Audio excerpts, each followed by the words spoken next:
And apparently that's where I time out. So as I sweep my throttle open and closed, you can see the voltage goes up and down. If I do it quickly, I get quick little spikes. If I do it slowly, I get gradual sweeps up and sweep down. And this test is actually called sweeping the potentiometer. As you can see, you sweep the position of the potentiometer in order to sweep the voltage up and down. And what you're looking for were those little dropouts that we saw when I was doing this with my pencil. And those would be known as glitches, and that would indicate a bad throttle position sensor or a bad potentiometer. So the big downfall to all potentiometers is mechanical wear, especially in the case of a throttle position sensor where your throttle moves continuously. When you think about it, you accelerate to get on the highway, you slow down to a steady cruising speed, and now you're constantly varying the position right there at what we call cruising speed.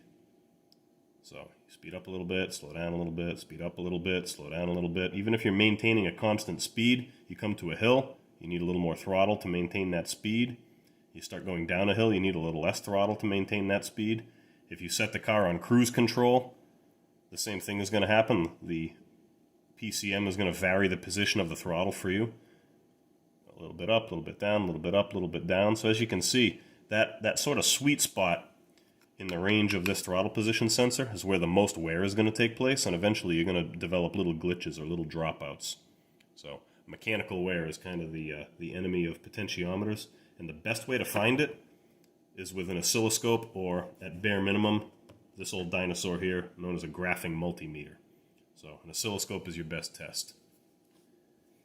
And one more thing I should mention here, and then we can wrap this second part of this video up here. You will get trouble codes from the PCM if you have a faulty potentiometer or a faulty rheostat for that matter. And a couple of common ones that people sometimes don't know how to diagnose, but they're actually really easy diagnoses.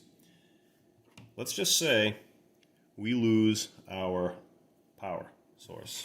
Hopefully you can watch what happens to the voltage here and watch what happens to my signal. Voltage goes basically to 0 and the signal goes flat. No matter what I do with this potentiometer, no signal is produced. So because that signal went down to basically nothing, you're going to set a code called signal too low. If it was a TPS, it would be TPS signal too low. So too low, one of the first things you should check is there actually power coming to it. So you would have to find this sensor under the hood. You would have to get out your multimeter and your trusty T-pins.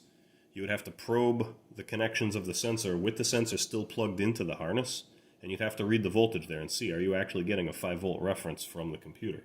If you're not, the problem is not a faulty TPS, the problem is a wiring problem somewhere, and you need to track that down. So you might have guessed, if losing the power causes you to get a signal too low code, losing the ground would cause you to get a signal too high condition. If there's no ground to pull the voltage down, despite the fact that this thing is a variable resistor, there's not enough resistance in there to pull this signal voltage down. So this thing pegs up at 5 volts. It's spiked, and it's going to be stuck there. So you're going to set a trouble code that says signal too high. And again, if you have a signal too high code, don't just assume the TPS is bad or whatever potentiometer that you're trying to diagnose in the car. Get out your wiring diagram, get out your T-pins, find out, do you actually have a ground? Because if you have no ground to pull that voltage down, you're going to get a signal too high. Okay, I think that basically covers what I wanted to talk about with rheostats and potentiometers. A rheostat has 2 wires, and it's commonly used as an engine coolant temp sensor or an intake air temp sensor. It's a variable resistor. It's going to be connected into a voltage divider circuit, which is just there to produce a voltage proportional to that variable resistance. It's a fixed resistor in series with a variable resistor. A potentiometer is a little bit different. It's a 3-wire sensor. One wire is going to be a power wire. One wire is going to be a ground wire. One wire is going to be a signal wire. The big enemy of potentiometers is mechanical wear.